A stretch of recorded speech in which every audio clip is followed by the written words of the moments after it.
This has been a difficult year for most countries, for Saudi Arabia especially so. The challenges are multiple. Saudi Arabia is a kingdom in crisis. Its economy is shrinking, its budgets have been cut, its oil tankers are being targeted. It has suffered 4 terror attacks in the past month.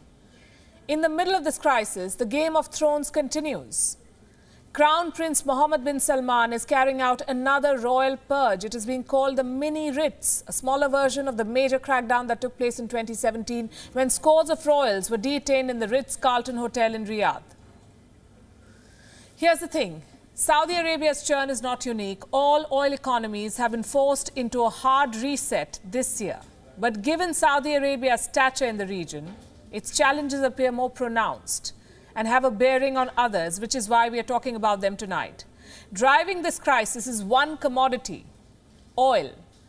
Oil hit rock bottom this year. Oil prices fell below zero. They've recovered since, but they remain at an all-time low. Demand has plummeted. Producers are leaving more supplies in the ground, and the result is this: Riyadh is making unprecedented cuts to its budget. The Kingdom of Saudi Arabia wants to cut spending by 7.3%. Thanks to the Wuhan virus, Riyadh is running a budget deficit. The kingdom expects to be short of close to $80 billion this year, 80. That's around 12% of Saudi Arabia's gross domestic product, or GDP. With a deficit so huge, Riyadh has no options but to cut spending. It wants to slash spending to $264 billion this year. This is expected to bring the deficit down to less than 5% of the GDP. So why is Saudi Arabia short of cash? Because the pandemic has hit demand. Oil prices, like I said, have dropped. Riyadh is no longer earning what it used to from oil. So it will borrow to fill the gap.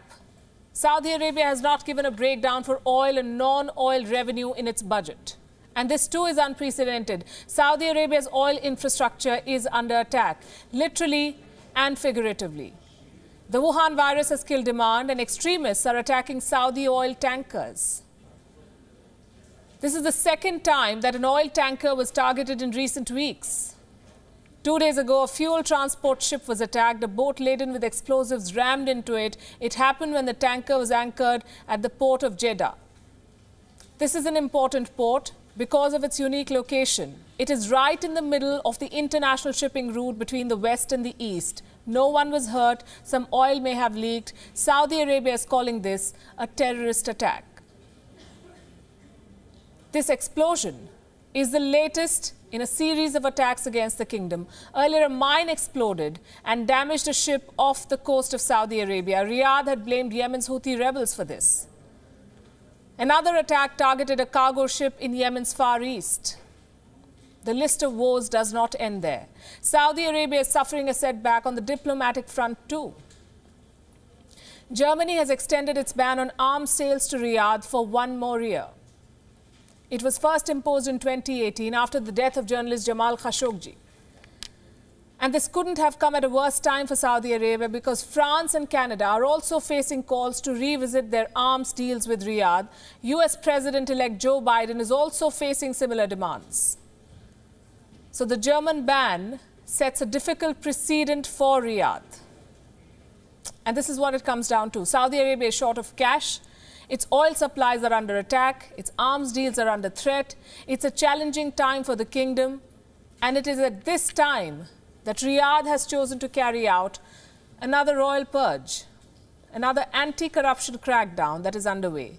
And this time, top-ranking military officials and low-level bureaucrats are on target. It is being called a mini Ritz, a reference to the 2017 crackdown when several princes and tycoons were locked up inside Riyadh's Ritz-Carlton Hotel.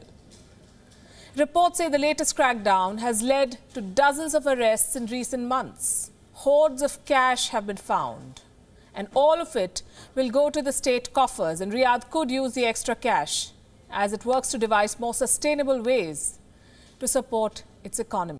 Thank you for watching Gravitas on WION's YouTube channel. If you want to stay up to date with what's happening around the world, then subscribe to our channel and don't forget to like and share. Thank you very much for watching WION. World is One.